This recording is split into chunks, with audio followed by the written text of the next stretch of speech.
Let me know when you're ready. Rico, I'll let you know when we're ready. Thank you.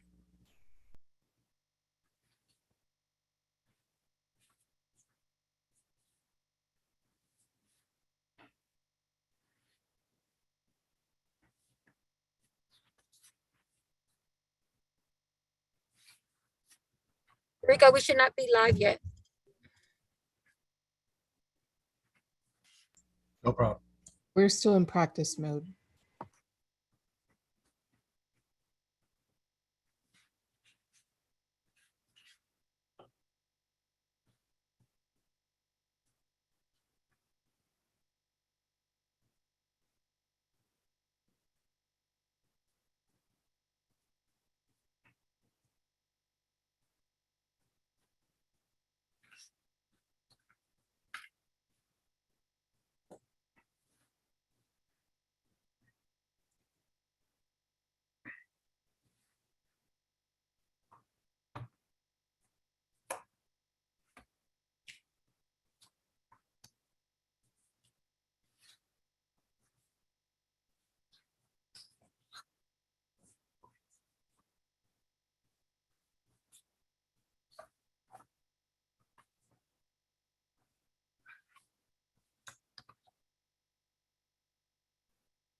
Okay, I'm ready. I'm finally stable.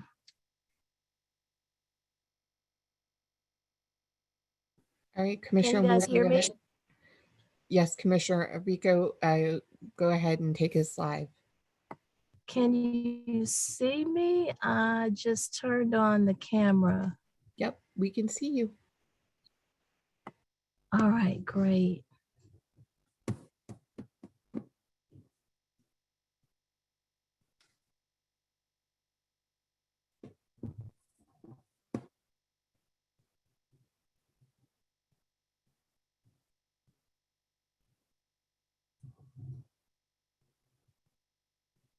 Let me know when you have everyone on because I see this number is climbing. It's at 54 already.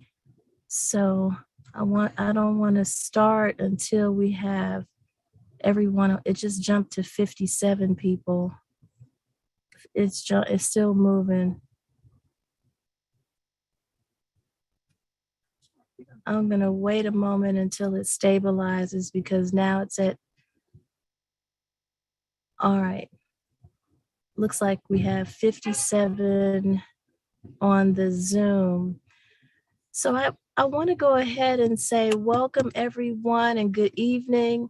Thank you for joining me at our Fulton County District 4 2020 budget discussion. This is a budget discussion about the Fulton County budget as a whole. And I am pleased to be joined here by the county manager, Dick Anderson, our chief financial officer, Sharon Whitmore, and our finance director, Hakeem Ishikoya, and many of our wonderful executives are from our various county departments, each of who are here and available to you.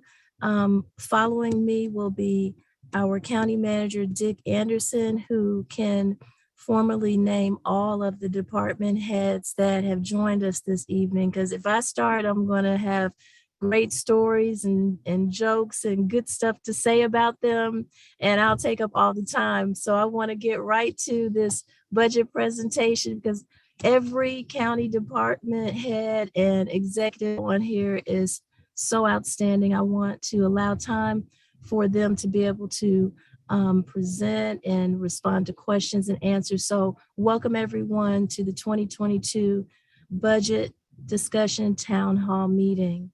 I'm your commissioner, Fulton County Commissioner Natalie Hall.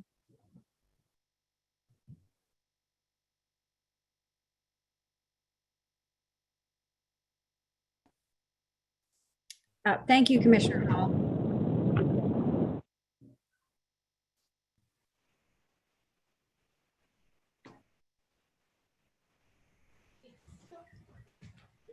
I'm not sure if the county manager is able to connect through right now or not. I can't, Sharon, if you can hear me. Okay. We can hear Well, you. okay. Apologize to everyone if there's any background noise. I'm in a car and coming in back to Atlanta, but I really wanted to be a part of this session tonight. Thank you, Commissioner Hall, for hosting this. I'll just briefly say up front that we are very excited about 2022. Of course, we thought we would be, as I'm sure most of you did, done with COVID by now, and it appears that we're not. But that notwithstanding, we have I think, a very good process that Sharon Whitmore, our Chief Financial Officer, and our finance staff will talk with you about tonight. But briefly, what I would say is a couple of things. One is it's a very systematic process that we use that starts with our department heads, as Commissioner Hall said a moment ago, which I do think are outstanding in each of their fields.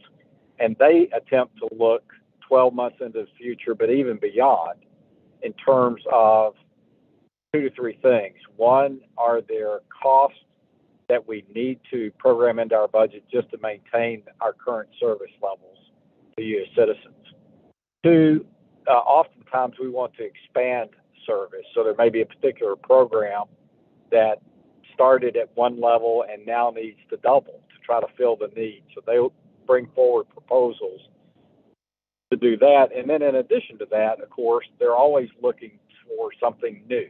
What could we do that we're not doing today? And really all 3 of those can end up being resource requests that are made. So that's kind of our first level of this process. The second level is, as a senior executive team, and particularly with our finance leadership, we try to synthesize all of that into a balanced budget that conforms with policies that our board has, policies and expectations for base growth, millage rate, and reserves, that are required, and then we attempt as best we can to prioritize and present to our board a recommendation.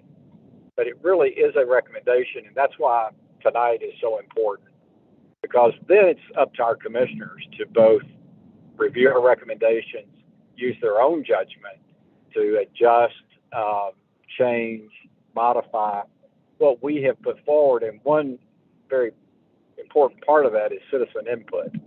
So tonight is, again, right on point to that. And then during the month of January, we've already had one board meeting. Now we have another one coming up.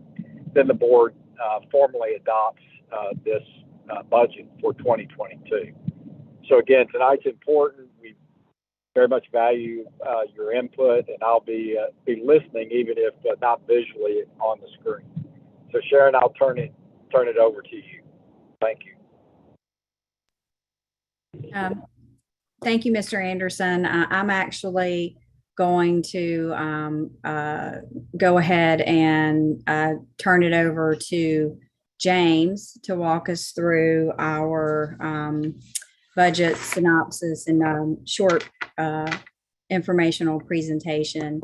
And then we'll be prepared to take any questions and address any comments from any of the other panelists or viewers. So James, if you're ready.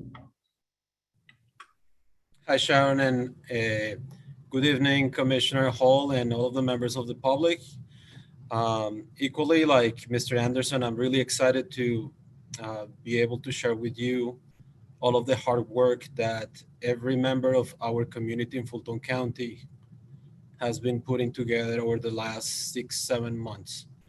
This is a lot of work, and we are about to reach the top of that work, which is when the budget is approved, which will happen next week. For you, I have developed a short presentation. It's approximately 5 to 10 minutes, but it will take you all the way through a high-level view of our budget in 2022, kind of like some of those main critical priorities that Mr. Anderson described. And then we will also talk a little bit about the schedule and the things that are pending at this stage as we move into next week. So let me just put that, the presentation on. And by the way, I just want to share with everyone that today is my 6th year with the county, so I'm actually celebrating. It's been a great experience, and I'm really thankful for all of the opportunities that I've had so far. But let me start. Let me take you through a 10,000-foot view of our budget. For 2022, we're looking at an overall budget of $1.257 billion. This is with a B, billion. And these $1.2 billion are allocated across multiple funds, with the main fund being our general fund, which in front of you is highlighted in orange, light orange. This is really what it's our heart. It's where most of the operations and most of the policy and decisions take place. And this is where we have also most of our employees, all of the efforts ranging from human services to public safety, to the courts, to the library. Everything is funded out of that large general fund. As you go through that list, there are some other funds. There are smaller ones in nature. They are actually dedicated for specific purposes, like the airport, water, the Fulton Industrial Boulevard, our 911 emergency fund, like the individuals that assist with all of the emergency 911 response, our bond fund for the library, which basically outlines a mill that is raised to be able to pay debt service associated with a large infrastructure initiative geared towards the library. We have our risk fund, and we also have special appropriations, which are smaller funds that are dedicated for specific purposes.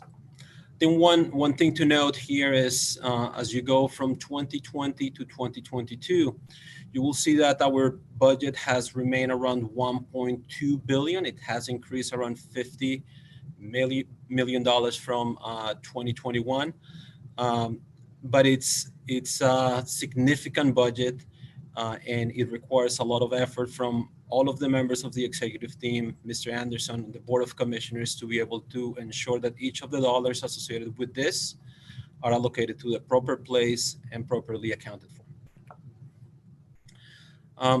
The next step, I want to take you now into that orange fund that I highlighted earlier, which is what we call our general fund. And one thing to note is that our general fund for 2022 at $857 million is structured in a way that provides the same level of services as the ones provided in 2021 and 2020, but also focuses in at least 4 key areas, including our elections, which is of course a recurring theme, at least over the last 3 years, including 2022, our employees, which, as you are aware, have been affected by levels of inflation, levels of attrition, as both with COVID, with the supply chain issues that we face over the last couple of months. And there is a special emphasis that is going to be dedicated towards this aspect. We're also looking at the elected officials and some of their requests. A lot of the funding associated with the elected officials will be geared towards addressing some of the crime prevention efforts and crime eradication efforts that the county is currently pursuing. And last but not least, we will be also focusing on COVID. This will be year number 3 with the pandemic, and county officials are concerned about how this year will move forward, and we have set out some funds to address potential challenges arising from the pandemic. This next slide actually puts into perspective all of those issues that Mr. Anderson discussed earlier. Basically takes you from the corner left side of your screen to a point in time that we called our base budget. This is what we estimate is our budget as we look at providing the same level of services that we have provided in the past. At this stage, we estimate that number to be around $730 million. The next square that you find is the elections investment that we are pursuing for 2022. James, I'm sorry. Can I ask for the slides to be advanced? I think the slides are 2 slides behind from where you're talking right now. Oh, really? I'm sorry. I'm actually managing the slides, Sharon. Oh, okay. Can you see them? The slides, no, the slides are not moving. I think Yeah. you're Mine was still on the summary slide that listed all the funds on it, that had the general fund highlighted. Which page would you like?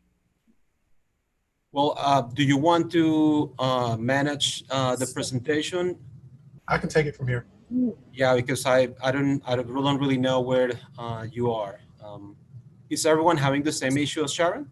He's on slide 2. yes. Okay. No, go to slide 6, I think. Isn't it elections you're talking about, James?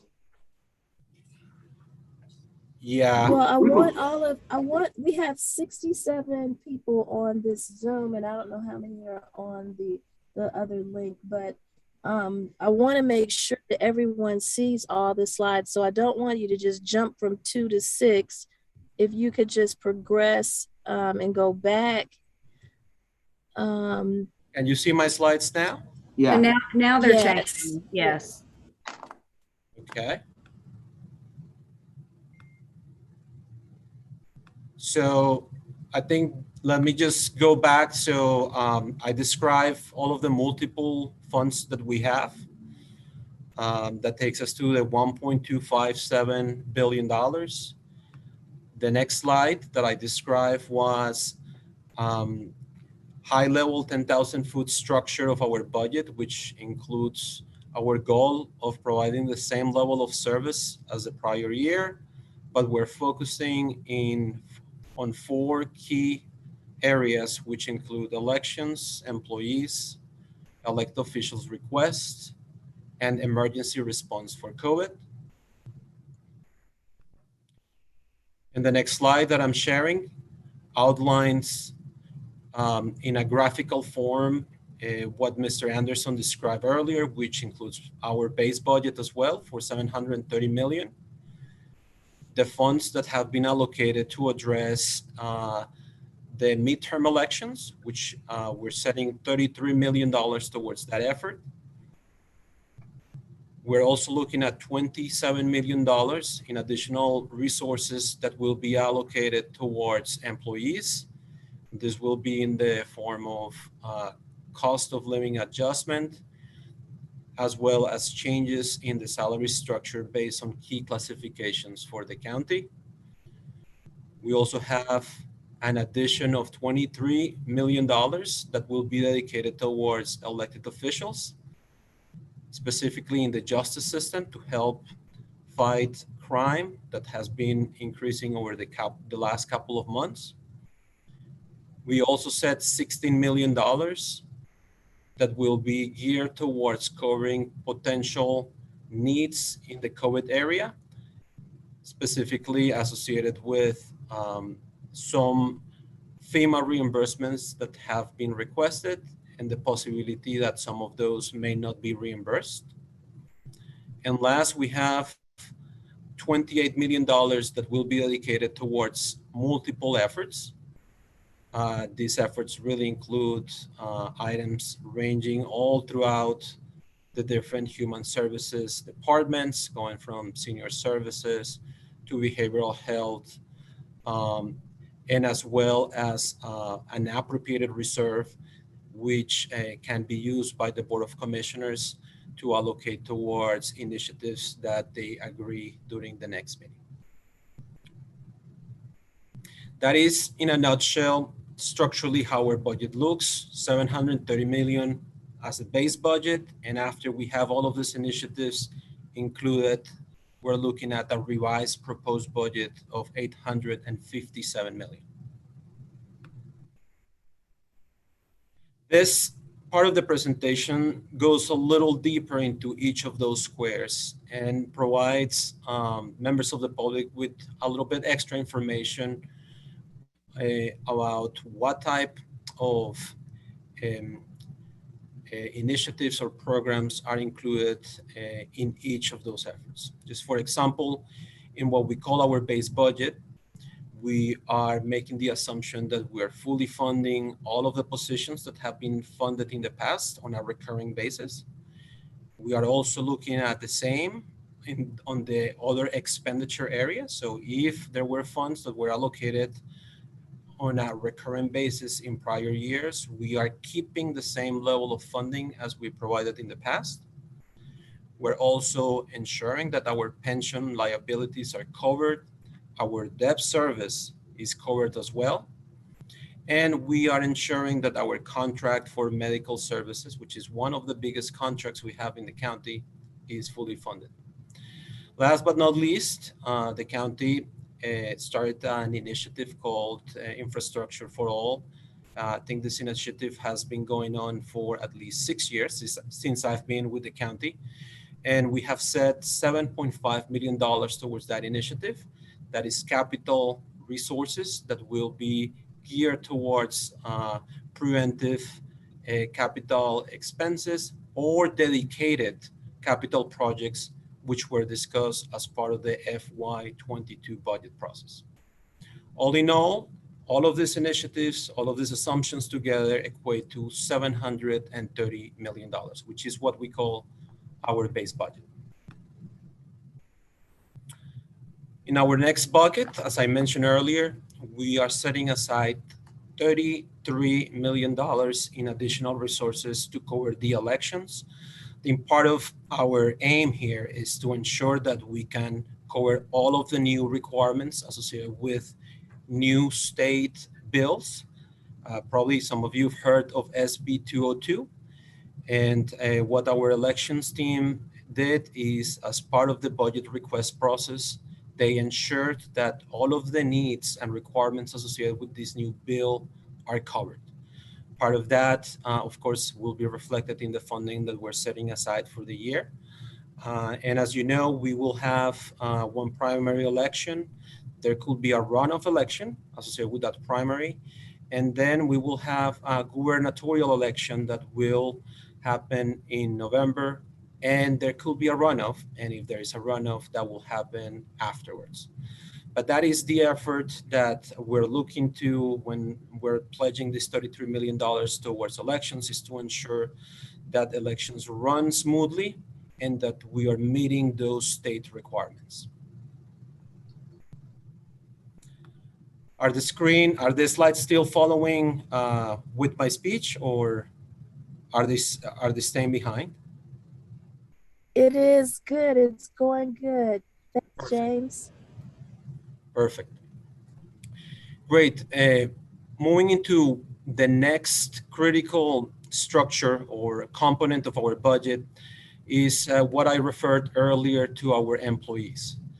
So as a result of COVID, as a result of some of the economic challenges, as a result of inflation, the county, as many other employers countrywide, and probably around the world, have been affected by not only by the economic aspect of this, but also by the emotional aspect of the pandemic.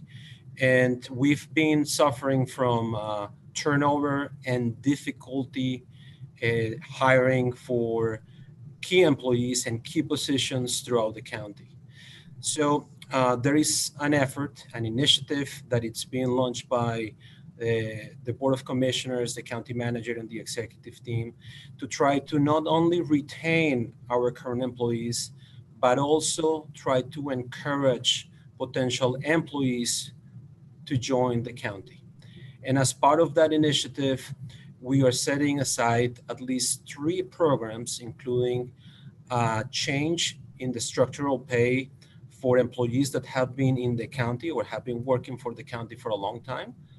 It's a longevity type of program to provide them with an increase in salary. We're also looking at providing all county employees with a cost of living adjustment. At this time, we're considering a 7% increase in the cost of living in the salaries for all of the current employees. And last but not least, our HR department is currently doing a thorough analysis of those key classifications within the county's personnel structure to identify positions that could be potentially be paid below market rates, and those salaries will likely be adjusted to a competitive rate so that we can compete for those employees in the market.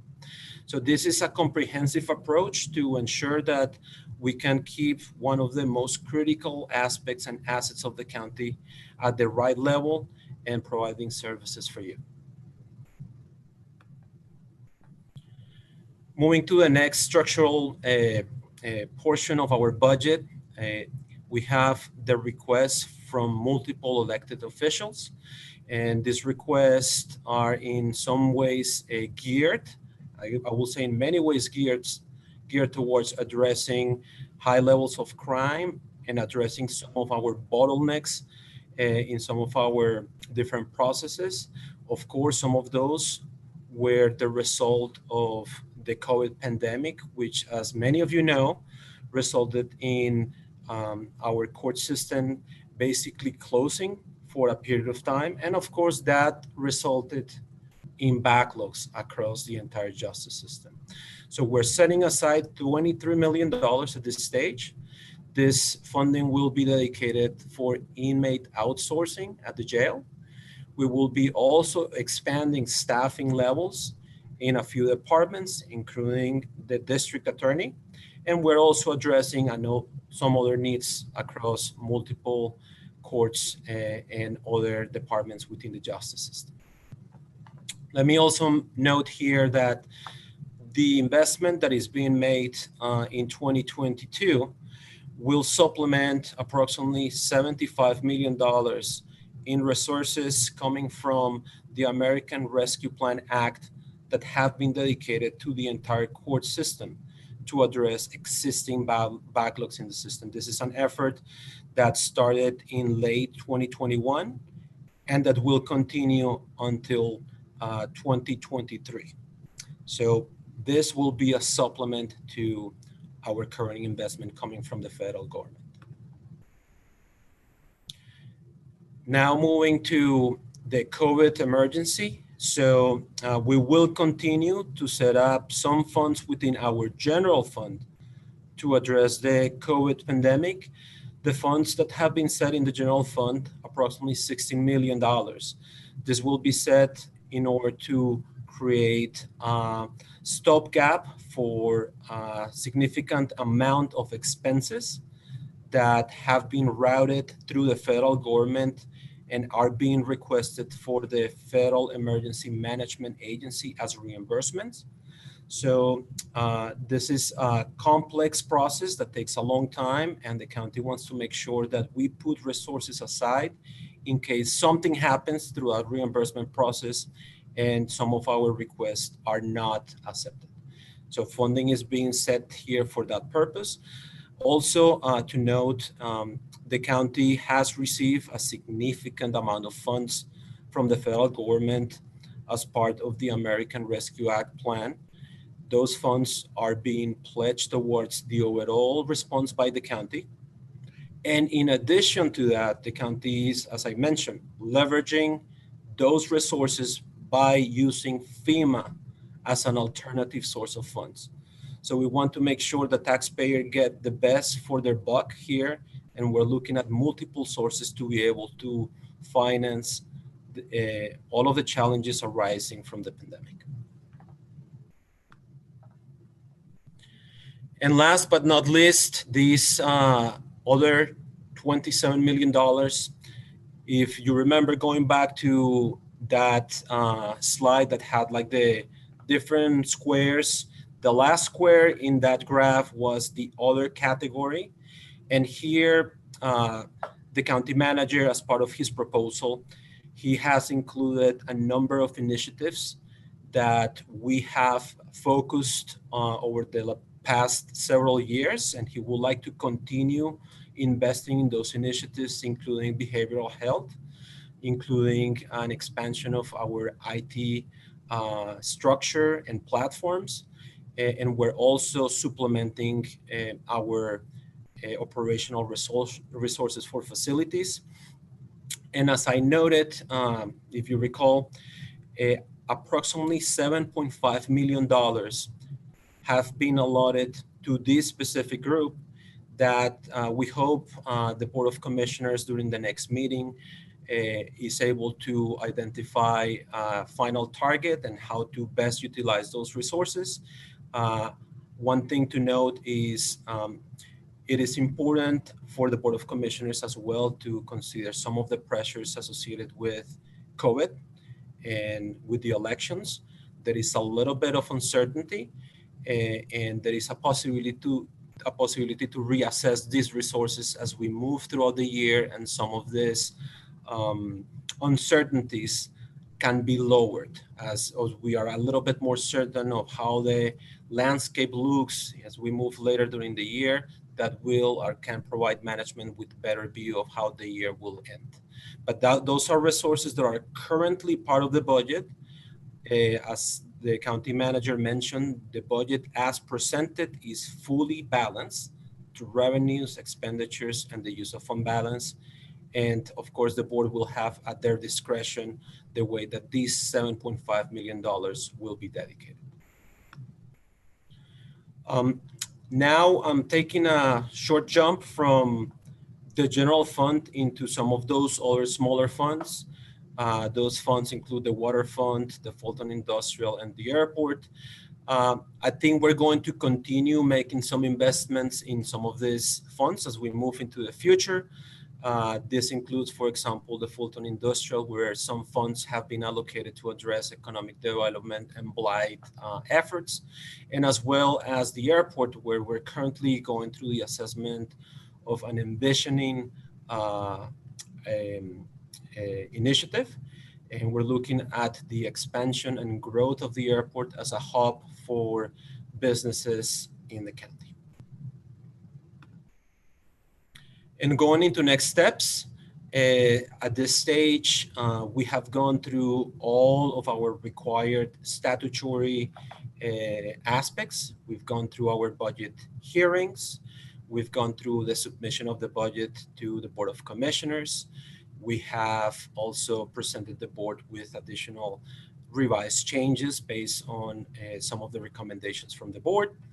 And at this stage, we find ourselves at the last stage of the process, which basically allows the Board of Commissioners to make the last set of changes and approve the budget, which is expected to happen on January 19th. And I think with that, I will conclude. I think I went a little bit over my 5 to 10 minutes. Sorry about that. But I hope that this presentation gives you a high-level view of how the budget is structured, what are the key aspects, key components that management has included as part of this plan as we move into 2022. So sorry, Commissioner Hall, I wanted this to be a little shorter, so sorry I took so much time. That's quite all right, James. We are just glad to receive the information. And I want to acknowledge our Fulton County Sheriff, Pat Labat.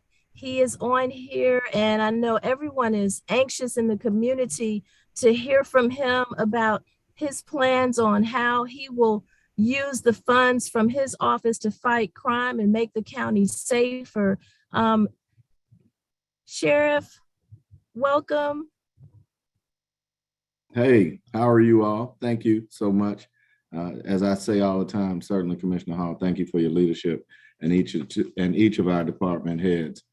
Thank you for being patient with me and helping us get through this piece. But it's been an exciting year, and we've done some very exciting things on the public safety front. Let me recap a few of them for you. Right now, most of you know we started the Scorpion team. The Scorpion team alone in the last 6 months, we've made, again, one of the things that you know, Madam DA and I talk about all the time is really getting these bad actors off our streets of Fulton County. We've been able to partner in a unique fashion with all of our justice partners. The Scorpion unit, though, in and of itself has already paid dividends, if that's important to you with respect to what crime looks like. So we've made over 240 arrests, and this is just in the last 6 months, right? We were able to stand up the unit as a whole. 165 of those were felony warrants. We have another 650 traffic stops, right? A lot of times we need to make sure we as a community understand that these traffic stops, I don't know if you had an opportunity to see WSB last night and the traffic stop that Mark Winnie took a ride along on, but it was very impressive to see even those that had gotten stopped to say, we've never been treated like this in our community in terms of being and having a positive impact or a positive influence from that perspective and having a professional engagement from there. We've seized nearly 30 guns in the last 6 months, and we have found and located another 75 wanted individuals. But that's not all, right? This is a space that's new to the sheriff's office as a whole. But from that perspective, let me share with a couple of things that a lot of people are some people are one-sided with respect to what the sheriff's office has done. We've moved to, I know this will I want to thank Mr. Herman and his team. We have moved to 12 hours with respect to our operations of the jail facility. That in and of itself should put more boots on the ground really create a safer environment, which is what we've been after from that perspective. With respect to COVID and this latest surge, in the last 3 weeks, we've had nearly 200 detainees that have come down with COVID. And we would like to have obviously better environment for them, but we have done a really good job of quarantining from that perspective. Nearly over the same course of time, we've had nearly 80 employees that have come down, or at least tested positive. But again, thanks to the time frame in which we are working with respect to quarantining, most of those people are back to work. As of today, we only have 15 active cases. But again, being very proactive, and the churn that we have with respect to detainees coming and going over the last year, we've tested nearly 11,000 individuals with respect to COVID, vaccinated almost 2,000 detainees, bless you, almost 2,000 detainees. And again, that churn, they're not all sitting in the jail vaccinated, but it's been huge for us. Again, overall, going back to the number of arrests with law enforcement as a whole, we have nearly 800 arrests in and throughout Fulton County. We have partnered with a number of police agencies, not just APD, everyone from Sandy Springs to even to Milton, all the way to City of South Fulton, Palmetto, and Fairburn. We've done a really great job there. But what's exciting for me is what lies ahead. We have stood up a traffic unit. Again, a lot of crime is deterred just simply through visibility. We have the equipment, thanks to Sharon Whitmore and her team, and making sure that we got the funding necessary there. We really are excited about the traffic team as well. And then we're starting a motors unit. So again, getting into our community, being a part of our community, as many of you all know, we have really taken a new leadership role in this law enforcement conversation, really focusing on trying to make a safer Fulton County. So there are a lot of things that are upcoming again, and that we've asked for in the budget, just really to make sure we become the employer of choice. So I root on Sandy Springs when they say they're starting their police officers out at 55,000, and hopefully they can fill those vacancies very quickly. I'm a big proponent. I've had an opportunity to speak with Marshall McKee and certainly with Chief Wade Yates, big proponent of trying to normalize those salary ranges. We again thank the Board of Commissioners for bringing our deputy salaries up to $50,000 last year, but only to find out that was $2,500 less than the Fulton County PD. So again, we will continue to fight for those things that really help us become that employer of choice. Done a really great job with respect to even $45,000 starting that salary off. And then our bonus for our detention officers. And then our bonuses that are kicking in, right? We are approaching that time where we will have to pay our dues, and those that have joined. Our turnover rate is we're still losing anywhere from 3 to 5 detention officers a week, combination of detention officers, as well as moving into a space that detention officers and deputies can really work multiple functions. So we're excited about where we are. We're excited about really focusing on and redirecting some of our energy toward mental health.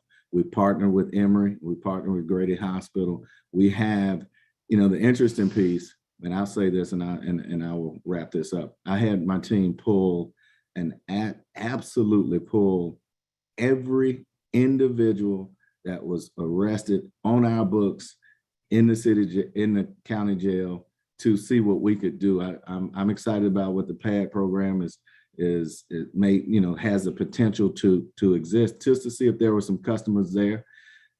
I invite anybody to come help audit this, but we have, for instance, we have 159 misdemeanors, but they're aggravated misdemeanors. Those misdemeanors are terroristic threats, even some that are charged with rape, robbery, but they're aggravated misdemeanors waiting to be indicted or have the charges upgraded. Everybody else is charged with one of the 7 deadly sins. So we have a a mountain to climb, but at the same time, we have I'm so proud of the women and men of the Fulton County Sheriff's Office. They are serving us well. They are representing us well. So there's some exciting things coming, and we'll get into more detail. I'll stay on if anyone has any questions. Commissioner Hall, again, I want to thank Alden Adams and his team as well. It has been a wonderful opportunity for us. As you know, we for the first time, at least that I know of in history, we even had an opportunity to swear in our animal control officers. We want to give them more jurisdiction, give them a wider space to be able to operate in. So it's an exciting time for the Fulton County Sheriff's Office, and it's because of the people on here that I have bugged tremendously, and so we will continue to make it happen, and I'll stay around, hang on, and if anybody has any questions that I need to address. So thank you all. I appreciate it. Thank you, Sheriff Labat. We appreciate you so much. And we have Dr. Pamela Rochelle, who is our Chief Operating Officer over Health and Human Services. Dr. Rochelle, will you please introduce yourself and introduce the other department heads for us? Good evening. Thank you so much, Commissioner Hall, for providing this opportunity to the community and for the Health and Human Services and Public Works organizations. I am Pamela Rochelle. I'm the Chief Operating Officer responsible for Health, Human Services, and Public Works. Fulton County invests significantly in health and human services. And I'm so excited this evening because the leadership from those departments really do manage a combined budget of over $150 million. And they are providing services that not only help low income and indigent individuals, but everyday families who want to improve their lives and continue to sustain themselves sufficiently. I'm very proud of the work that this team has done, especially during the pandemic, because each of them continue to provide services to the community through a variety of innovative approaches. So this evening we have Gail Holloman, the library director. We have Ladisa Onilagu, the senior services director. We have Latrina Foster, director for behavioral health. We have Stan Wilson, community development. And we also have David Manuel, the arts and culture director. Each of them can provide just some brief highlights about their plans for 2022 and how Fulton County residents can continue to access these services throughout the year. So I'll ask David Manuel to provide some remarks. Commissioner, do you want them to provide remarks individually, or how would you like to proceed? Dr. Rochelle, I was looking in the chat and there are so many, I'm scrolling and scrolling. There's yes, so questions. many people on here that I'm seeing things from so many people discussing pre-arrest diversion, saying how much they support it.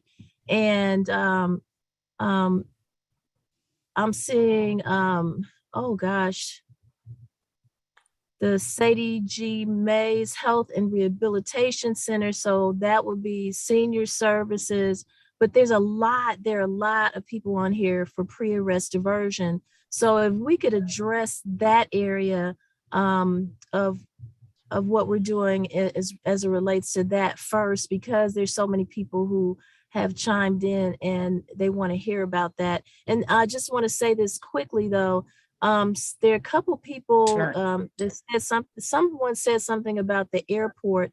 So this is Fulton County government. This is not the city of Atlanta. The city of Atlanta operates the Hartsfield-Jackson International Airport. The airport that falls under Fulton County is known as the Charlie Brown Airport. And so if your question is related to the Hartsfield-Jackson International Airport, then that you're on the wrong meeting. But we welcome you if you have any other questions, and please stay on it because this is about your taxpayers' dollars. So Dr. Rochelle, Go ahead, proceed. So you broke up for me for a minute. I believe you said you wanted to have the PAD issue addressed. Is that correct? Yes, ma'am. PAD Okay. addressed because there's so many comments on here about PAD.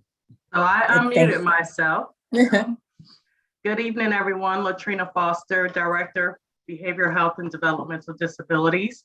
Everyone will be excited to know that the PAD proposal is a part of our 2022 budget enhancement request, which we will have a confirmed yes or no once the board adopts the budget next Wednesday. But it is a part of the 2022 budget enhancement request. And I appreciate everyone coming on and providing your words of support for an outstanding program that the county has been funding for the last several years. Last year, we did not fund the program. We actually obtained a grant, and so we utilized that grant funding to support PAD in 2021, and we will continue to utilize the grant funding in 2022 to expand PAD services. But once again, the PAD budget request is a part of the 2022 enhancement that the board will make a final decision on next Wednesday.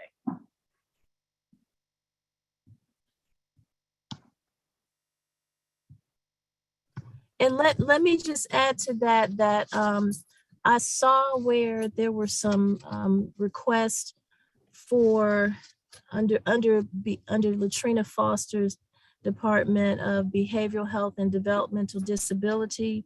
And I'm so proud of our county executive team and our county manager that they addressed all of those behavioral health and developmental disability asks, and they have added them to the budget because there were about $400,000 worth of needs that I asked them to add as a budget enhancement for Latrina Foster's department, and they're actually on the enhancement request list to be funded. So thank you so much, Latrina, for your due diligence in identifying the community needs as it relates to pre-arrest diversion. And so many people are on the chat saying, wonderful, great news, great. Everyone is happy to hear that news. And I know as we have more of our department heads speak on their departments and Dr. Rochelle leading that effort, we're going to see a lot more from the community of people that are on this Zoom right now and on the live stream. So thank you. So Dr. Rochelle, would you like me to just continue with a quick behavioral health overview for 2022 as a part of the proposed budget? Yes, thank you, Ms. Foster. No worries. And so as the county manager indicated in his opening remarks, when we set up our budget, we look at services that we want to maintain. And so of course, all of our core outpatient services will be maintained in 2022. You can receive adult behavioral health services at 3 different locations, one in South Fulton, one at the Center for Health and Rehabilitation, and one at the North Fulton Service Center. As well, we will continue to provide child and adolescent outpatient behavioral health services at 3 locations as well, which is your Adamsville Regional Health Center, Oak Hill Child and Adolescent Family Center, as well as the North Fulton Service Center. In 2022, we will continue our programming with Misdemeanor Mental Health Court, providing supportive services for individuals that have a misdemeanor charge, that have a behavioral health need, and that are diverted to Misdemeanor Mental Health Court versus being in jail. In addition, we'll continue to provide support to our DUI program as well. We will continue with our reentry services for our emerging adult population. In addition, we will continue our reentry services at the Union City Jail for women. We will continue with our permanent supportive housing initiative. And this is actually one program that falls in that expansion category. Last year, we were funded around $400,000 for this program. Next year, we're at $800,000. So I'm excited about that. Just know that our end goal is to have 550 supportive housing units and provide wraparound services for individuals that are placed within those permanent supportive housing units. As I indicated earlier, as an expansion, which it's not really an expansion, but we're bringing it back on board in the general funds, would be the PAD initiative to fund PAD at their requested amount. In addition to that, we will also expand our school-based therapy program. We started a school-based therapy program where we implement therapists within the school so that students are able to access behavioral health services without disrupting their classroom schedule. So we have therapists in 2022, we're expanding, we'll have therapists in 61 schools in Fulton County. So I am extremely excited about that. And I thank the executive leadership team for their support around that initiative. So just know that behavioral health is here. We're geared up to serve. We're excited about the programs that we have. And we just ask you to continue to access our services. We are here to ensure that people that are underinsured and non-insured, do not have insurance at all, or individuals that do have insurance, we're here to provide that behavioral health services for individuals. And we look forward to new and exciting programs coming further in 2022 as well to share with the public. Thank you.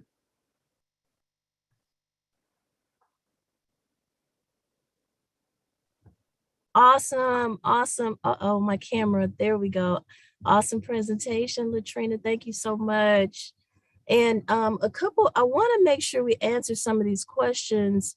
Also, there's so many of them. Jessica, I don't know, have you been going through this chat and capturing some of these questions? And I apologize. I saw my son's old band teacher on there, so I did just send her a little shout out. Oh, that was you?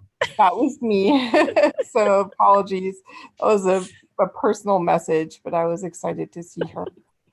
There are, I think you acknowledged many of the comments, Commissioner Hall. There were many in support of PAD, also comments expressing support for the arts and culture programs of Fulton County. Oh, yes. And it may be, I know that we have several department directors on, as Dr. Shaw mentioned, who may be able to express their the highlights for their respective areas. We also do have a couple in the Q&A. One question was for details that Latrina mentioned for Wednesday, which is Wednesday's Board of Commissioners meeting. I want to make sure that the chat is not, I don't believe the chat is disabled, but if it is, please let me know.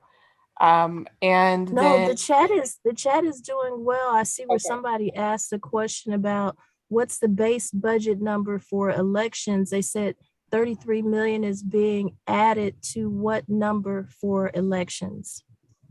I think James could answer that question. Yes, Commissioner Hall, I think the base budget for elections is around 4.5 million. All right. So that answers Lucia. I see the person who asked their name is Lucia.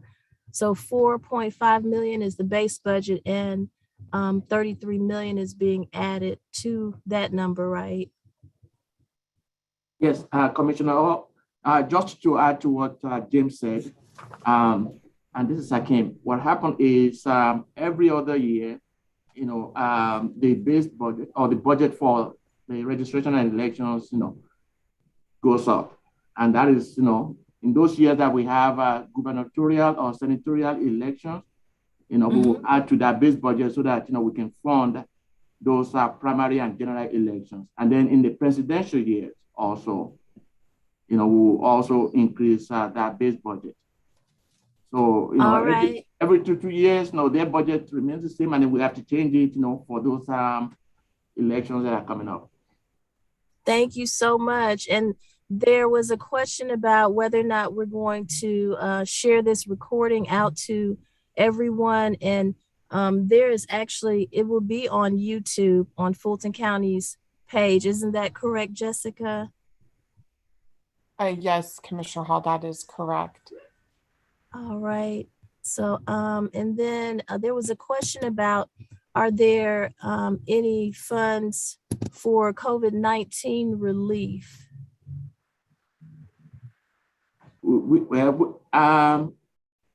is there any specific relief program that they're interested in? Because we did receive funds from the federal government that we have been using, for the COVID relief programs. Several COVID relief programs that we have in the county. So I don't know if we can share with you. Questioner ask a specific question as to a particular program or anything of that nature. So, but we do have over $200 million. We've received the first tranche, and then the second tranche, we're supposed to receive this year, hopefully by May. And that is what we've been using to sustain ourselves and then provide services to Fulton County residents. And Thank you, Hakeem. If you don't mind me adding too, is every 2 weeks the board receives a report that includes all of the multiple sources of funds that are being used towards addressing the COVID pandemic. I think as of now we have, or we're in the number, as Hakeem mentioned, of around 280 million. But this is a multi-year budget, which is outside of the general fund. This is outside of the general fund. And as he mentioned, there are multiple relief programs going from food programs. There are also programs, as I mentioned, like the backlog for the courts, which is not specifically relief itself, but is to address some of those issues associated with COVID. We have job training programs as well. We have the emergency rental assistance program. We're funding some of the resources out of that as well. So all in all, around $280 million have been pledged or will be pledged over the next 2-3 years towards COVID. Thank you, James. Thank you so much. And someone did say in the Q&A, because there's the chat section and there's the Q&A section, and some people have gone to that and said that the chat was disabled, but I just tested it and it's fine for everyone who's listening and watching. The chat is available. So Dr. Rochelle, please go ahead with the next department. Thank you. Yes, thank you, Commissioner. Now we will hear from our Department of Senior Services. We have continued to provide meals and programming, as well as a host of other services. Right now, the Department of Senior Services, out of an abundance of caution, we don't actually have our multipurpose facilities opened right now, but we are still checking on our seniors with wellness checks and providing meals and programming. So Ladisa Onilagu will provide an overview of some of the great things happening in 2022 for senior services. Thank you, Dr. Rochelle and Commissioner Hall. It's an honor to be here this evening. Again, I'm Ladisa Onilagu, Director for the Department of Senior Services. We exist to support independence, health, and delay cognitive decline through programs for seniors, not only seniors, but caregivers and the community. We provide programs in group and individual settings through preventive, intervention, and supportive services. As all of you all are aware, the board will vote on the fiscal year 2022 budget next Wednesday, of which $22 million in funding will help us continue to serve seniors.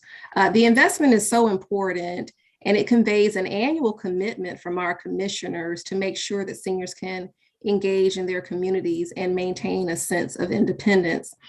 Some of these services consist of home repair, information and assistance, case management, in-home services, transportation, congregate dining, and home delivered meals, as Dr. Rochelle just mentioned, and of course, our facility-based programs. I want to use this time and a point of privilege in presenting to ask for your help and your community's help. If you know of any senior who is in need of a home delivered meal or who could benefit from respite care, a caregiver who may be taking care of a loved one who has been recently diagnosed or has a diagnosis of Alzheimer's, dementia, or any type of cognitive decline, or any senior who would be interested in participating in congregate dining, please give us a call at our STAR line, and it is 404-613-6000. And our email is seniorservices@fultoncountyga.gov. Thank you. Thank you.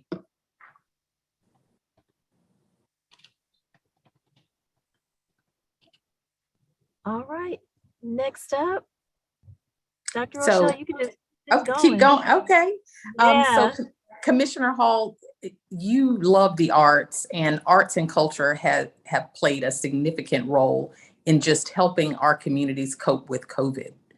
And now I would like to introduce David Manuel, who will talk about the investments that we will continue in 2022. So David.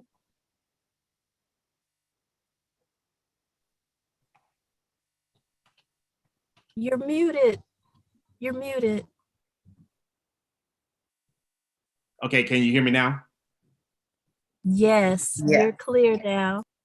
Thank you, Dr. Rochelle, and thank you, Commissioner Hall, for having me. I feel like I've been in a meeting with you every day this week, so this is great. I'm gonna piggyback on James as he celebrates his 6th year. I'm celebrating my 6-month anniversary at Fulton County, and it's been a joy to work with the community. Arts and culture, our mission is to really service all the residents of Fulton County. And I also have a little slideshow, so we can go ahead and show that screen. I'll kind of go over a few highlights. We can go to the next one. So an overview of arts and culture, especially in 2021, we have virtual art classes, on-demand art experiencing, reaching over 13,500 participants. Our contract for services funded 143 organizations and artists in 2021 with 1.3 million, reaching an estimated audience of almost 6 million. Our public art collection of 800 plus artwork around the county and available for viewing online. And if you get a chance to go to the Central Library, you'll see a great display of beautiful art, beautiful building. That we love collaborating and partnering with our library. And so you'll see that information as well. Next slide. Our contract for services. So in District 4, quick facts, 50 arts organizations and artists awarded almost $500,000 from District 4, which is 55% of the total contract for service funding. And some of the standouts were Pianos for Peace, Atlanta Celebrates Photography, Dashboard, Atlanta Beltline Partnership, serving an audience of over 900,000. And if you're familiar with many of those, especially Dashboard, it's an agency that's about combining public space with technology and artists. So you might see a performance at Woodruff Park, or you might see it at some other location. And that's part of the organizations that we fund. Next slide. And our new funded initiative for 2022, our Public Art Future Lab, we're very excited about that. It's a public-private initiative exploring the intersection of art and technology. And we will partner with organizations like Microsoft and the Underground. We're gonna expand our on-demand art classes. Actually, right now, we're going through a virtual mode until we open up our spring, because we wanna make sure that we provide safety for all our residents and participants while we deal with the COVID-19 isolation. We're gonna do increased funding to the National Black Arts Festival and Hammond's House Museum. And I'm really excited about the Performing Arts and Disability Study. We're identifying opportunities for individuals with disabilities to fully utilize art facilities. And we're also gonna expand our outreach to attract new applicants to the Contract for Service program. Next slide. That might be the last slide. Thank you. Thank you, David. Moving right along, I would like for Gail Holloman to provide an overview of the library services. I hope you've had an opportunity to visit the many renovated libraries across Fulton County. We're so fortunate to have the support of our board and the community they've been very patient with us as we've reopened each of these libraries now. So Gail, I'll turn it to you. Thank you so much, Dr. Rochelle. Are you hearing me? Yes. Okay, all right, thank you. Thank you so much also, Commissioner Hall, for your continued and unwavering support of libraries. It is just a wonderful thing. We greatly appreciate all of the care and concern that the entire county manager's office and the commission have for libraries, as well as our board of trustees and our library foundation. We were very, very fortunate and still very grateful to the public for your concern and care and continued support of the libraries during the curbside service that we had to endure. And you just went through it beautifully and it worked very well. We surprised ourselves and we may have surprised you, but we really thank the public so much for that support. Right now, all 34 libraries are open and we are asking that you continue to come in and see how beautiful they are. But along with that beauty, we want to make sure we've got the performance level going. And that's what our $30 million budget for 2022 will allow us to do. It will allow us to, for one thing, use $1 million that we requested to enhance our collections. Our book collections need to have that because the infusion of dollars will allow us to give you more books and materials in print. You have served us, you really worked very hard to, during the pandemic, to go online and take a part in our virtual collections. Our virtual programs were very well attended and virtual materials were checked out and viewed by you in an amazing way. Now we know that we need to infuse those collections. So that's what we want to do for all of our locations and particularly for the phase 2 libraries. That's about 23 libraries that because they already existed at the time of renovation, did not receive funding for new books and materials. So that will help us to do that. We also in 2022 intend to build on our literacy approaches. And that will include bringing back our GED testing, our GED classes, which is supported by APS teachers, along with ESL classes that we haven't had in a number of years. We're also going to be able now to fund the salary for a social worker and a social worker coordinator. And those two positions will allow us to offer what we've been wanting to do for a long time. And that is to work with those persons who are experiencing homelessness. The unhoused are a major concern of ours, as well as senior citizens, persons experiencing other concerns such as teenagers that have instabilities, as well as mental health concerns for all ages, and those experiencing PTSD. We feel that a social worker, we have in the literature with libraries around the nation, we have support documentation that will allow us to know that that's the direction we should take. And I'm very, very happy that Latrina Foster and her staff have been very supportive of us through behavioral health. And they've been working with us and also training staff. So those things are wonderful.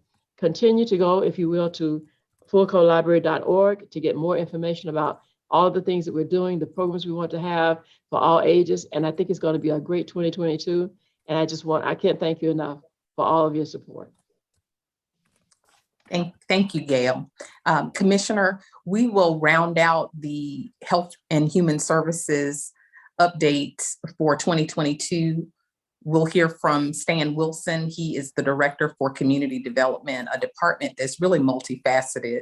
He will share not only the homeless component of that department, but they have been a significant partner in ensuring that we have administered the best rental assistance program in the country, as well as all of the work that's being done with our HUD funded programs. So, Mr. Wilson. Thank you, Dr. Rochelle. And thank you, Commissioner Hall, for inviting me. Certainly an honor, a privilege to be here. Also appreciate your continued support for community development. Do we have my presentation that we can pull up?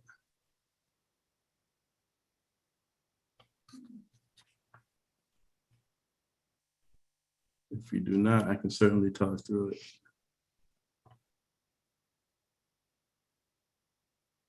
Okay, that's quite all right. I'll just talk through Rico, Rico, is Rico managing the Zoom? Looking for the presentations as we speak. Oh, okay, he's Oh, looking thank you. for it. Or you can make me the host and I can pull it up. I do that just in case. Okay, yes, sir. Great. Commissioner, while they're getting that adjusted, are there any other questions you want us to answer? I see one question. Someone was asking about next Wednesday's meeting. Can someone send the details to all attendees of this meeting?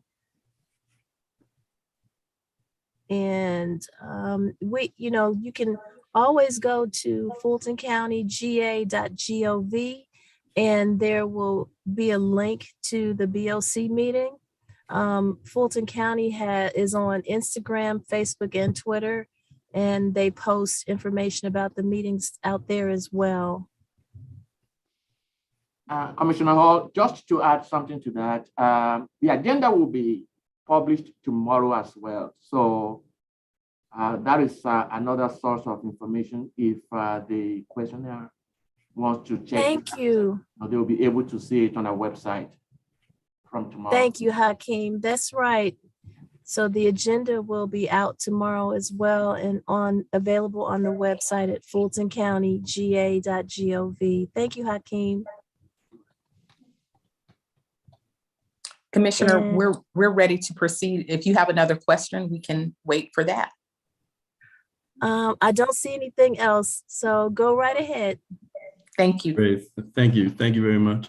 As Dr. Rochelle mentioned, I want to start off with emergency rental assistance. We have probably one of the best, if not the best, programs in the country. And we've been able to move those dollars out to really help people to remain in their homes. And that's one of the most exciting things for me being here with the county. It's really been tremendous, and we're looking at additional resources so we can continue that program. One of the things for community development, and my team has really stepped up, because as we're dealing with the pandemic, we continue to get more resources and we're able to help more people. We continue to do home repair, and this year we're going to do something exciting in collaboration with senior services so we can actually serve and help more people. We'll continue with down payment assistance as well. A big area where we've been spending a significant amount of our time is around homeless assistance. We fund 2 assessment centers, one in North Fulton, one in South Fulton, but we're providing a lot of resources to help people to stay in their home. Homeless prevention, we're providing funds to emergency shelters and rapid rehousing as well. So when folks find themselves homeless, we're able to help them to find housing and get case management services as well. With a lot of the dollars that we're getting from HUD, you'll see us more involved in supportive housing, tenant-based rental assistance, and even trying to partner with behavioral health to see if we can help them to meet that permanent supportive housing need that's out there. Another key area that we're involved in, and that is our community services program. We actually support over 150 nonprofit groups, and we fund them in different categories: children and youth services, disabilities, economic stability and poverty, homelessness, senior services, and a new category that Commissioner Hall was instrumental in adding is health and wellness. And we just put out an RFP, and we've got over 190 proposals back, looking for somewhere around $16 million in terms of support for the community. So that's a program we're really excited about, and it helps us to do more and extend what we do, working with our partners. And we also provide services for youth. We were able to, in this pandemic environment, launch Connected, a youth leadership program. So that's something we're very excited about. And of course, continuing with our youth commission. When you think about our annual funding, in our general fund, we get about $9 million, and more than half of that supports our community services program. And then we continue to get, and I know I've got acronyms there, CDBG, Community Development Block Grant. We use those dollars working with municipalities as well. And it can be park improvements, street improvements, things like that, and home repair. HOME is another federal program we receive funding for from HUD. And then ESG, Emergency Solutions Grants. Those dollars go towards helping to assist people that are experiencing homelessness. So annually, that's about $11 million. But when you look at the pandemic and you look at the dollars that we received, it's over $50 million in additional money. And that's not to mention the Emergency Rental Assistance Program as well. So with these dollars, and particularly during this pandemic, we've really been able to have an impact and work with our nonprofit partners and really help people in the community, but first and foremost, to be able to stay in their home. The pandemic, as it hit, we all know that the folks with the greatest needs are impacted the most. So we're excited to continue this work in 2022. And it is a privilege to be in a position to be able to serve the community the way that we do. I just want to put some information up here to gain access to our rental assistance program. As I mentioned, we have 2 homeless assessment centers, and they can help from A to Z in helping folks to get immediate needs met, but also to housing placement. And then our down payment assistance, home repair, and of course, if anybody has any questions or if they're looking for any additional information, they certainly can feel free to contact me directly. So thank you, and I appreciate the time that you give me. Thank you so much, Stan. And I have received messages from our residents asking when are they going to be able to provide live Q&A and live feedback. They're thanking all of you so much for your presentations, but I do want to open the floor up for Alton Adams, our other Chief Operating Officer. And thank you so much, Dr. Rochelle, for your leadership. You know, you have been working with me in the community for some years now, from back when you were the head of senior services before Ladisa, who is a very capable and awesome director. But I want to say thank you to all of our department heads on here, and please hold on while we continue this with Alton Adams being the last speaker, and then we will open up for the live feedback and Q&A. So Rico, Jessica, please get ready. Hi, Commissioner Hall and members of the public and other folks from Fulton County. I'll try to be brief. My team's charter is really twofold. One is public safety, and I'll talk to that. And then also we spend a lot of time supporting our justice partners, and I'll talk briefly to some of the priorities there. On the public safety side, the team is made up of, I guess, folks who we would consider to be first responders and individuals who have been working throughout the pandemic. So it includes the Fulton County Police Department, which is headed by Major Yates, and or Chief Yates rather, and their charter is really threefold. One, continuing to police FIB, the portion that remains with Fulton County. The second part of their charter is working closely with a number of the law enforcement areas, and that includes working very closely with the sheriff. And they have a SWAT team that supports a number of initiatives from our various law enforcement agencies. And then finally, providing security for the many buildings that are part of the Fulton County, that are owned by Fulton County. And that's been an increased focus for us, particularly with the advent and the increase in active shooter and across the country over the last few years. So big priority for the chief and his team. And here again, very much a team that's worked throughout the pandemic, which is a big thing when you think about the impact that it's had on many of us and many of our families. The second area is 911. That's headed by Chris Swigert. 911 is responsible for answering the calls that many of us make when we have a problem. Here again, their big priority is just really keeping their staff going. They during the last year they were impacted by COVID, And then we had to use our backup facility. We also helped the city of Atlanta when they had some issues a few weeks ago. But 911 here again, their big priority really is just keeping things going and keeping their team intact. The other area is, and one that we hear a lot about, is AFSEMA, right? Which is our emergency management group. That's headed by Matt Kallmeyer. And one of the big priorities that they had over the last 2 years and continue to have is supporting our COVID response efforts. So Matt and his team established and continue to lead the areas where we provide vaccinations as part of Fulton County government. Specifically, there's one in the north, one in the south, one in central. But Matt and his team, one of their big priorities last year and big accomplishments really was the setting up of the vaccination center over at Mercedes-Benz. And as many of you may know, that was at one point was the single largest facility when it came to providing vaccinations to the public. So Matt and his team did a great job there. Now they're focused on doing testing as well, a big priority, as you know. And you may have read about the mega testing site that's being set up over near Mercedes-Benz. Matt and his team have been very much involved in driving the planning and the setup of that. Excuse me.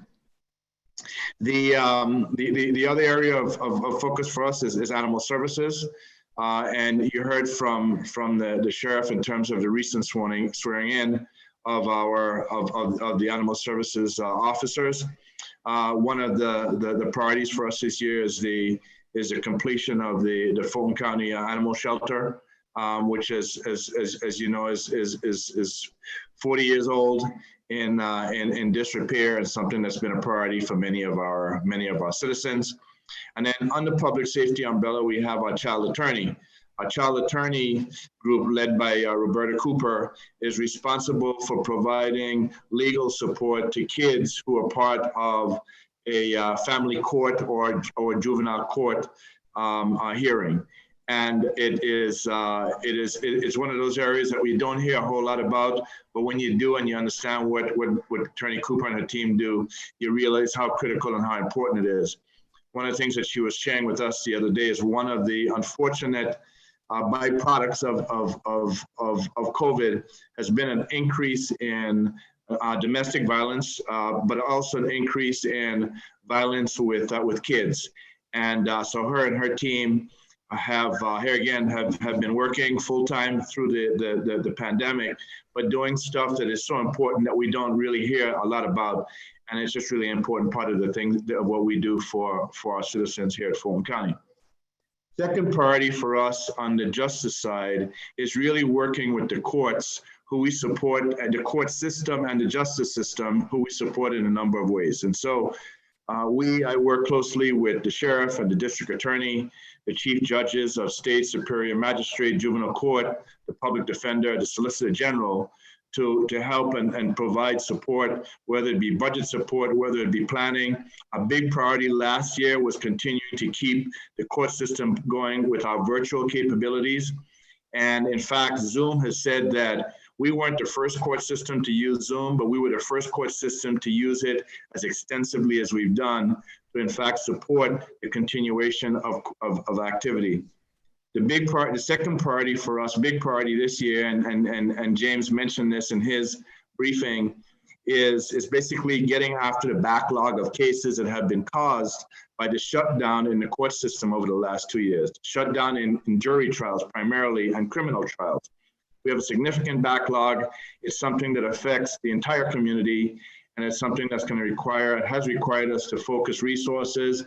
We've been able to get support from the Fulton County executive team and from the commissioners. We've allocated $75 million of ARPA funding to help us over the next 3 years reduce the backlog of cases in all of our courts, juvenile, superior, state, and superior and magistrate court.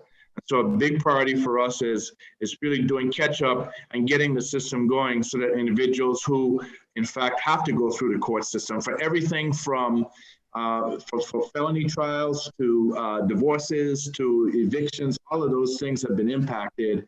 And we really are trying to make sure that we get back on track there. So, Commissioner, that's kind of a quick, I guess, a 5-minute, 10-minute summary of all things that we're focused on. I'm happy to answer any questions from you or anybody else who may have some, but that's our big priority and focus in the justice side and in public safety as we move into 2022. And that's where most of the funding is in fact going to be aimed at and the activities that it's going to be supporting.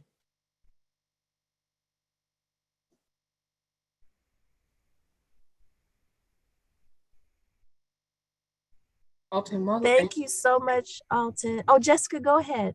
I was just going to say that while you were coming back on, I was going to mention that if anyone would like to be in the queue, they would either use the chat or the raise their hand tool. We can call them. Thank you, Jessica, because there was someone who went to the Q&A section and asked that question about being able to give a live feedback in Q&A. So I hope that, but it says anonymous attendee. So whoever that was, this is your opportunity. And thank you so much, Alton, for your presentation. It goes in line with addressing so much of what our residents want to hear about as it relates to our courts and everything. Jessica, do you see any raised hands right now? I do not right now, Commissioner Hall. I do see one right now, Paige Dukes. And we will go ahead and unmute or ask Paige to unmute herself. Hi, thank you so much. I am not sure if I already missed the part about PAD, the Policing and Alternatives, Policing and Diversion Alternatives, PAD Atlanta, where people can call 311 instead of 911 and people can be connected with services instead of going to jail. I just wanted to highlight that everything that we just heard from Alton Adams about overwhelm in the court is such an important reason why we need to fund PAD, because they are making a material difference in the lives of our most marginalized community members and making sure that they connect with the resources that they need instead of cycling in and out of incarceration for reasons that are really about their quality of life. Thank you very much. Thank you, Paige Dukes. And yes, we did cover that earlier in the presentations. Latrina Foster, who is the Director of Behavioral Health and Developmental Disabilities, spoke on that. And the other people, there are quite a few people who were on earlier that were here for that discussion and said they were supporting PAD, but the funding is in the budget to cover all things pre-arrest diversion. And Latrina or Dr. Rochelle, if you want to add anything to that for Paige's information.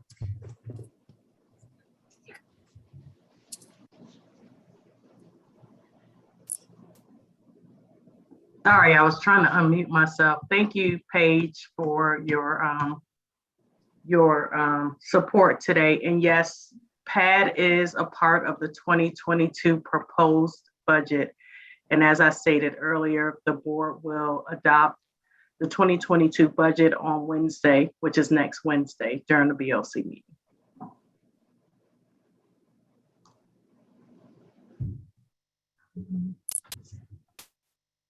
Mr. Hall, thank you so much, Latrina. Yes, Jessica? I was just going to say we do have 3 other hands raised right now, if you'd like us to move on to the next person. Yes, thank you. Go ahead, proceed. The next person is Shirley Coleman. Ms. Coleman.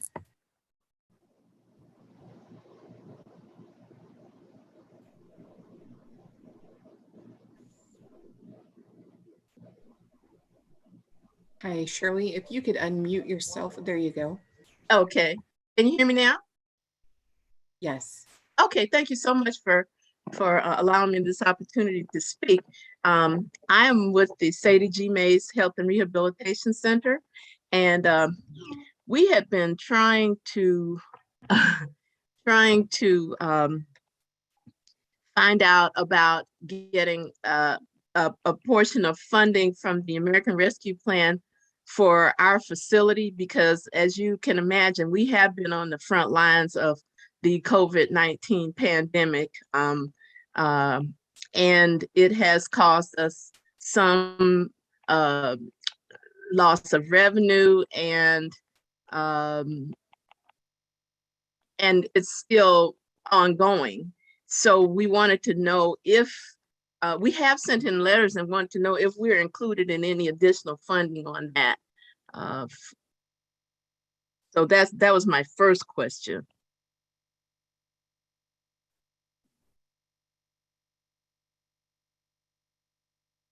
Can you hear me? Yes, ma'am, we can hear you. Okay. Also, Sadie G. Mays receives a yearly stipend from Fulton County, and that stipend has been at the same level for many, many years, and has not kept up with inflation. And we were wondering about that as well. And also to just let you know, of course, that 90% of our residents are Medicaid patients, and they are Fulton County residents. Sharon, can you answer that question for her? Or, 'cause I don't see Dick. Which question, the ARPA question or her general fund question? I mean, our ARPA resources are currently all fully allocated to programs, but we will be hopefully once we get our FEMA reimbursements start coming in, we will have some resources that we can release, and we'll be able to take a look at potentially making some of those resources available for Sadie G. Mays or other, nonprofits as well.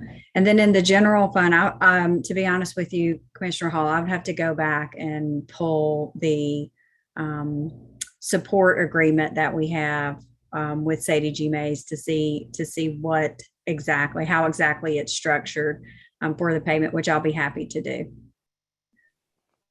Thank you so much, Sharon. Ms. Coleman. Mm-hmm. Thank you. I appreciate that very much, and look forward to hearing back from Ms. Whitmore. Thank you both. Jessica, do we have more? The next person in the queue is Ashley Dixon. Ashley, if you'd like to unmute yourself, there you go. Hi, yeah, my name is Ashley Dixon, and I'm a former correctional officer, and I just wanted to comment tonight to say thanks for doing the right thing by including $400,000 in the budget proposal for PAD, and I really hope it goes through. I know firsthand that it's critical that the county approve this operating money so PAD can continue to provide services and we can reduce the need for survival activities that may lead to arrest. Your support will directly improve the health and well-being of the most vulnerable residents in our community, so thank you very much. Thank you, Ms. Dixon. Appreciate your input. And just watch Wednesday's televised Board of Commissioners meeting, and you can watch us approve the budget. Commissioner Hall, Ms. Dixon. Sorry. The next person in the queue is Naomi. Naomi, if you'd like to unmute yourself. Thank you so much. I too just wanted to chime in and say it was such an exceptional evening learning about so many wonderful organizations across the county that are supporting our neighbors in need. And I am also here in support of PAD. I know that's shocking. I think it's just such an essential service. And when I look at budget lines for correctional officers or, medical care for inmates, I hope that we're able to divert some of that money by keeping folks who really need other essential living services out of the jails and incarceration system altogether, and by providing them the resources that they need to improve their lives and really be able to make a grand difference for our community. So thank you so much for including that in the budget, and I too look forward to seeing it approved on Wednesday. Thank you so much, Naomi, for your input. The next person in the queue, Commissioner, is James Woodall. Wow, James Woodall, good to see you. Good evening, Commissioner Hall, and to you all, good evening. And one, let me just, really just echo the sentiments of all of our friends and our family, our neighbors here in Fulton County. I too am here to really just amplify the support that the PAD Atlanta organization is doing. That work is necessary, not even just here in Atlanta and Fulton County, but is really needed all statewide. And so I just wanted to echo that sentiment and just show my personal as well as my professional support for the work that they're doing. And I'm grateful for this commission to hopefully approve on Wednesday the $400,000 in funding to that organization. And thank you, Commissioner Hall, for all the great work that you do. James Woodall, no, thank you for all the great work that you have done, because you were the head of the Georgia NAACP. And so you had your hands full during a time in this world when things were very much in turmoil. So thank you for your work, and thank you for taking the time to come on this budget discussion with us. Commissioner Hall, at this time, we do not have any other hands raised in the queue. So I'll just ask if anyone would like to say anything, that they do that, and we can go ahead and call on them. All right. With no other questions and no other input from our citizens, does anyone want to wrap up? I see, is Dick available to wrap up his? I am, Commissioner Hall. Okay, so Dick, if you want to wrap up for the group? I'll give it a try. But let me just say, excuse my dog for barking in the background. I just want to say, first of all, thank everyone for your commitment to participate in local government and in all this valuable feedback. It was really great to hear and very affirming for all of us, but certainly our department heads that are directly responsible for many of these programs. Hopefully also, as you've provided this input, of course, and particularly with Commissioner Hall, you can sense that our commissioners want to have your input and have that directly impact their decision-making as they come to a final conclusion on the budget. The last thing I think I would say is just rest assured that whether something is funded, initially, or it's funded at mid-year, or it's funded over time, we really do strive to be responsive to citizen input, develop programs that make a material difference in your lives, and find ways creatively sometimes to fund those. So I think this is just a part of the process, but an extremely valuable part of the process. And I, for one, again, want to thank everyone for providing this input tonight. Thank you, Mr. County Manager. And I want to just chime in and say thank you to all of our department heads. You guys are wonderful. The work that you do every day is that hard work that I always talk about. Not hard work, but hard work. So I really appreciate each and every one of you.